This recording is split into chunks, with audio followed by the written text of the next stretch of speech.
The sun was sinking low over the golden fields of Willow Creek, Iowa, painting the sky in hues of orange and purple.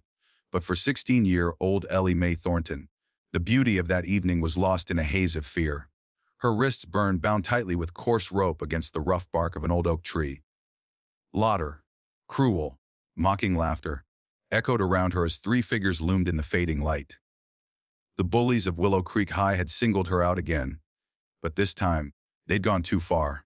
Tied to that tree alone and humiliated, Ellie Mae had no idea that one phone call would change everything and bring a storm no one in that small town could have predicted.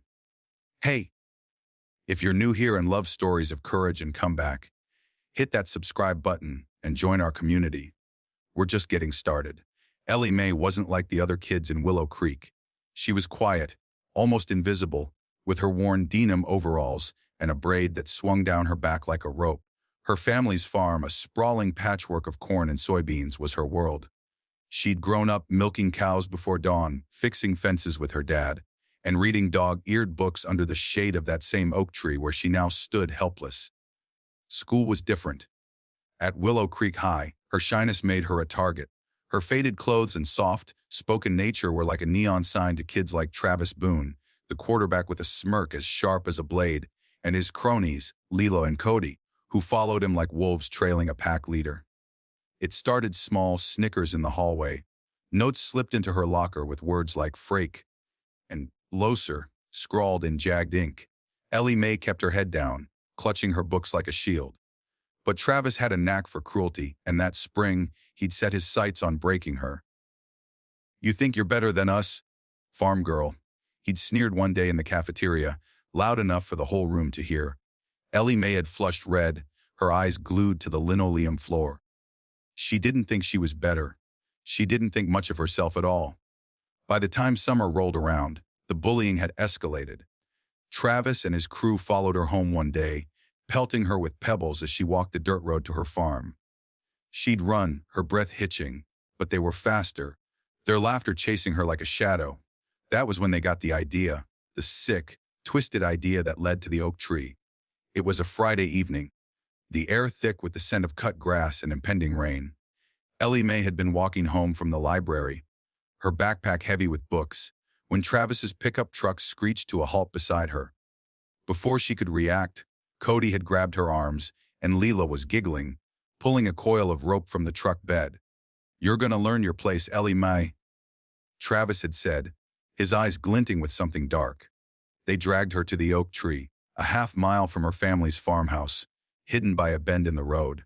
She fought, kicking and twisting, but she was small, and they were strong. The rope bit into her wrists as they tied her to the trunk, her sneakers scraping the dirt. Travis leaned in close, his breath hot against her ear. "Let's see how long it takes for someone to care about you, farm girl." Then they left her there, their laughter fading into the dusk as storm clouds gathered overhead. Ellie Mae's heart pounded, her chest tight with panic. The ropes were too tight, cutting into her skin. She twisted her wrists, but the knots held firm. The field was silent except for the rustle of cornstalks and the distant rumble of thunder. She was alone, or so she thought. But Ellie Mae had a secret, one she'd kept even from her parents, one that made her more than just the quiet farm girl everyone underestimated. Tucked in her back pocket was a phone. A cheap flip phone she'd saved up for with chore money. And on that phone was a number she'd memorized but never called. A number that belonged to someone who could turn this nightmare into something else entirely. Her fingers, trembling and scraped, fumbled for the phone. It slipped once, twice, but she caught it, her breath hitching as she flipped it open. The screen glowed faintly, a lifeline in the gathering dark. She dialed the number, her heart racing as it rang once, twice, 3 times. Then a voice answered, low and steady, cutting through the static like a blade through silk. "Ellie, what's wrong?" It was him, her husband Caleb Thornton, a man the town of Willow Creek had never met. A man who, at that very moment, was 2,000 miles away, in a classified location with his Delta Force unit, trained to handle situations far more dangerous than a small-town bullying stunt. But to Caleb, this wasn't just a stunt. It was personal. Ellie Mae's voice cracked as she whispered, "Caleb, I need you. They tied me to a tree." She didn't need to say more. Caleb's tone shifted, a steel edge replacing the warmth. Where are you? Exact location. Now, she told him. Willow Creek, the oak tree by the old Miller Road, half a mile from the farm. Stay calm. Coming. Don't hang up. The line stayed open, his voice a steady anchor, as she heard him barking orders in the background, his team mobilizing with the precision of a well-oiled machine. Ellie Mae didn't know how he'd get there or how long it would take, but she knew one thing. Caleb Thornton never broke a promise. To understand why Ellie Mae, a 16-year-old farm girl, had a Delta Force husband, we need to go back 2 years. Ellie wasn't always alone in her quiet world. At 14, she'd met Caleb at a county fair, where he was home on leave from the army. He was 22, broad-shouldered and quiet, with eyes that seemed to see right through her defenses. They'd bonded over a shared love of old country music and the simple joy of watching fireflies at dusk. Caleb wasn't like the boys in Willow Creek. He listened when she spoke, and he didn't laugh at her dreams of seeing the world beyond the farm. Their connection was instant, undeniable, and by the end of that summer, they'd married in a secret ceremony at a tiny chapel just over the state line. Her parents didn't know. No one did. Caleb had shipped out the next day, promising to return when his tour was over. They kept in touch through letters and rare calls, her secret lifeline to a man who made her feel seen. But Caleb wasn't just a soldier. He was Delta Force, part of an elite unit trained for the most dangerous missions on Earth. Ellie Mae didn't know the details. Couldn't know them, given the classified nature of his work. But she knew he was out there, doing things most people couldn't imagine.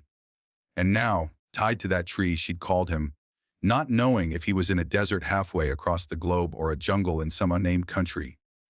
All she knew was that he was her only hope. Back at the oak tree, the first drops of rain began to fall, cold and heavy against Ellie Mae's face. Her wrists ached, the rope rubbing her skin raw. She clutched the phone, Caleb's voice a steady hum in her ear. I'm on a transport now, Ellie. ETA 3 hours. You're gonna be okay. Just keep talking to me. 3 hours felt like an eternity, but his voice kept her grounded. She told him about the bullies, about Travis's cruelty, about how she'd tried to stay strong but felt like she was breaking. Caleb listened, his silence heavy with restrained fury. They're gonna regret this, he said finally, his voice low and dangerous. I promise you that. Meanwhile, in Willow Creek, Travis, Leela, and Cody were celebrating their prank at a bonfire near the edge of town. They passed around cans of cheap beer, laughing about how Ellie Mae was probably crying her eyes out by now. She'll learn to stay in her lane, Travis said, tossing a stick into the fire. Leela giggled, but Cody shifted uncomfortably, glancing at the darkening sky. You sure we should have left her out there? Storm's coming. Travis waved him off. She's fine. Probably untied herself already. Let her walk home in the rain. They didn't know that a military transport plane was cutting through the night sky, carrying a man who'd faced down terrorists and warlords without flinching, and who now had a very personal mission. Caleb's team landed at a small airstrip just outside Des Moines, where a black SUV was waiting. He was in civilian clothes, jeans, a flannel shirt, and a baseball cap pulled low. But the 5 men with him were all business, their movements precise and coordinated. They weren't just soldiers, they were Delta Force, trained to operate in the shadows. Caleb briefed them as they sped toward Willow Creek, his voice clipped. This is personal. My wife's in trouble. We go in, we get her, we send a message. No casualties, but they'll remember this. His team nodded, no questions asked. They trusted Caleb with their lives, and now they were here for Ellie Mae. Back at the tree, Ellie Mae was shivering, the rain now a steady downpour. Her phone battery was dying, the screen flickering as Caleb's voice crackled through. Hang on, Ellie. We're close. 20 minutes. She nodded, though he couldn't see her, her teeth chattering. The storm was worsening, lightning splitting the sky. She thought of her parents, who'd be worried sick by now, and of Travis, who'd never faced consequences for his cruelty. Anger flickered in her chest, a spark of defiance she hadn't felt before. She wasn't just a victim. She was Caleb Thornton's wife. The SUV's headlights cut through the rain as it roared down Miller Road. Caleb was out before the vehicle stopped, his boots hitting the mud with a splash. He saw her, Ellie Mae, soaked and trembling, tied to the tree like some forgotten scarecrow. His heart clenched, rage and guilt warring in his chest. He'd been halfway across the world, fighting for strangers while his wife was suffering here. He ran to her, his knife flashing as he cut the ropes with one swift motion. She collapsed into his arms, her body shaking but her grip on him fierce. "You came," she whispered. "Always," he said, his voice thick with emotion. But Caleb wasn't done. He helped Ellie Mae into the SUV, where one of his teammates wrapped her in a blanket. "Stay here," he told her, his eyes scanning the horizon. "We've got business to finish." Ellie Mae grabbed his hand, her voice steady despite her exhaustion. "Don't hurt them, Caleb. Just make them understand." He nodded, though the fire in his eyes said he'd make sure they never forgot this night. Caleb and his team tracked down Travis, Leela, and Cody at the bonfire. The rain had driven most of the partygoers away, but the three bullies were still there, oblivious to the storm about to descend on them. Caleb stepped into the firelight, his silhouette imposing against the flickering flames. Travis looked up, his smirk faltering as he saw the 6 men behind Caleb, their faces unreadable. "Who the hell are you?" Travis demanded, standing up. Caleb didn't answer. Instead, he stepped forward, his presence alone enough to make Cody take a step back. "You tied my wife to a tree," Caleb said, his voice calm but laced with menace. Travis laughed, nervous now. "Ellie Mae, that loser's your wife. You're joking." Caleb didn't smile. He didn't need to. His team fanned out, surrounding the bonfire, their movements silent and precise. Leela's eyes widened, and Cody looked like he wanted to run. "Here's how this works," Caleb said. "You're going to apologize to Ellie Mae. You're going to mean it. And you're never going to speak to her again. If you do, I'll know. And I'll be back." Travis tried to play tough, puffing out his chest. "You don't scare me, man." Caleb tilted his head, and in one fluid motion, he disarmed Travis of the beer can he was holding, twisting his arm just enough to make him wince. "You should be scared," Caleb said softly. "You have no idea who I am." He released Travis, who stumbled back, his bravado gone. Leela was crying now, and Cody was muttering apologies, his voice shaking. Caleb's team didn't say a word. They didn't need to. Their presence was enough. The next day, Willow Creek was buzzing. Travis, Leela, and Cody showed up at Ellie Mae's farmhouse, their faces pale and their apologies stilted but sincere. Caleb stood behind Ellie Mae, his arms crossed, his eyes never leaving the 3 teenagers. The town didn't know the full story, only that Ellie Mae's mysterious husband had shown up and the bullies had backed down fast.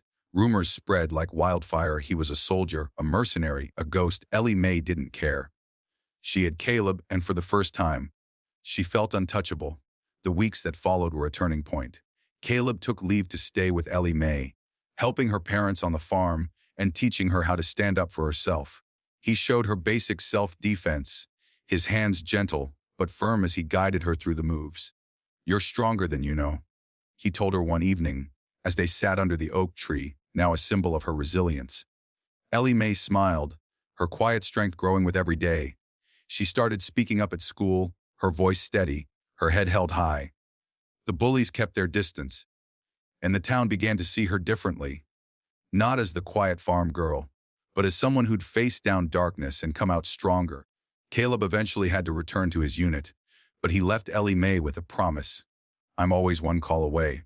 She kept his number close, but she didn't need it as often now. She'd found her own strength, forged in the fire of that rainy night. The oak tree still stood, its bark scarred but its branches reaching for the sky, just like Ellie Mae. And so, Willow Creek learned a lesson it would never forget: never underestimate the quiet ones. They might just have a Delta Force husband, and a fire in their heart that no bully can extinguish. Hey, thanks for sticking with Ellie Mae's story all the way to the end. It's a reminder that courage can come from the most unexpected places. Now, I want to hear from you.